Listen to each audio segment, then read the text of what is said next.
Yan, ito nga pala yung ganap nung 3rd and 4th week ng ginagawa ang ating bahay. Nung last video na in-upload natin, medyo na fast forward. Meron palang mga nakasave na video sa cellphone ni Baby My Love So Sweet.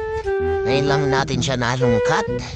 Ito nga pala yung ganap nung 3rd and 4th week nung ginagawa ang ating bahay.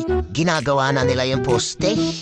At unti-unti na nilang nilalagyan ng mga hollow blocks. Yan, nagbubuhos na nga pala sila dyan ng mga poste. 12 poste nga pala yung ginagawa nila dyan. Para matibay talaga yung pagkakagawa ng ating munting dream house. Talagang nagpapasalamat ako sa Diyos kasi unti-unti niyan tinutupad ang aming munting dream house. Unti-unti na itong nabubuo at nakaka-overwhelm talaga.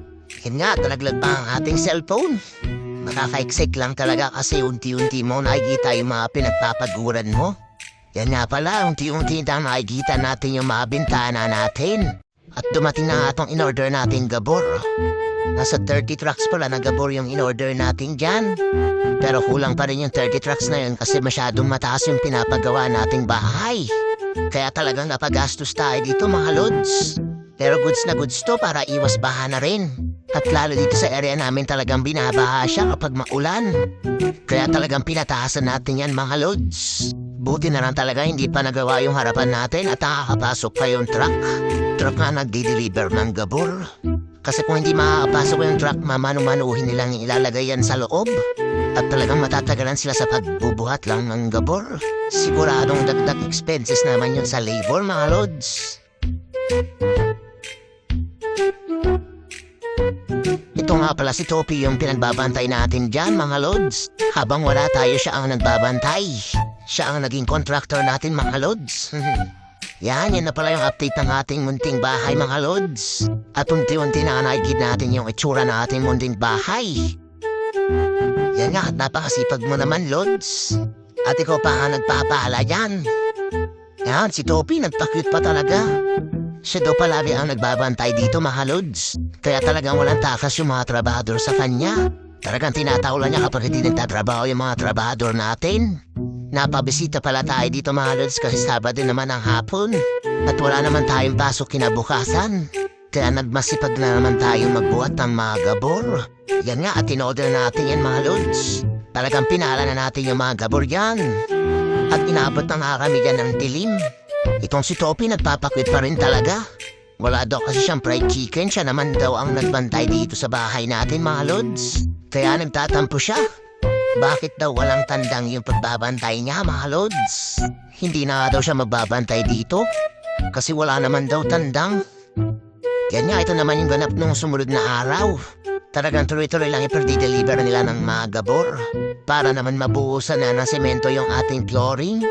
Yan nga, at ayaw pang maraglag yung gabor. Inaatras abante na nga dyan ng driver yung truck. Ayaw kasi malaglag ng gabor dyan mga lods.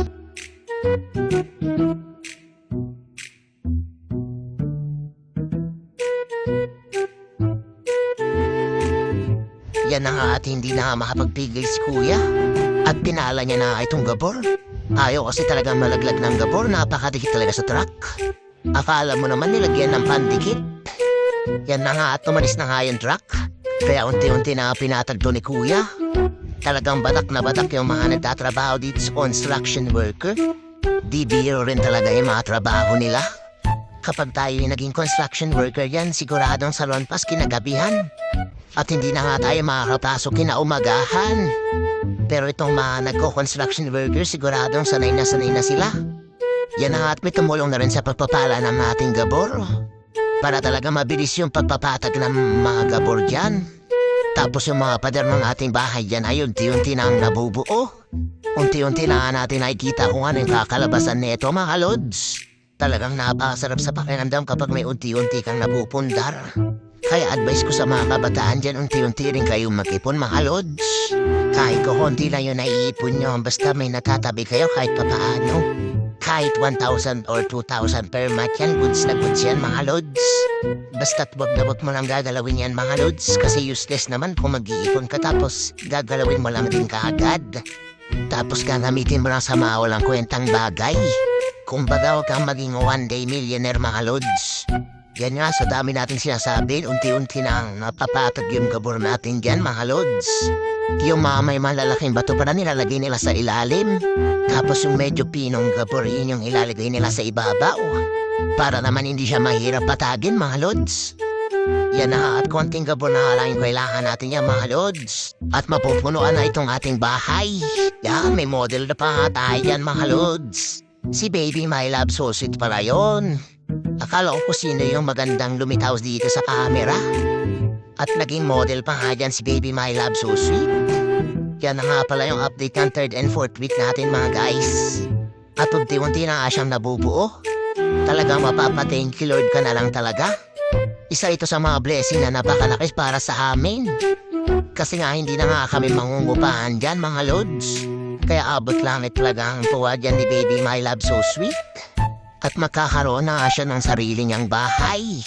Ito talaga yung pinakapangarap dyan ni Baby My Love So Sweet. Kaya pinag-ipunan talaga natin yan.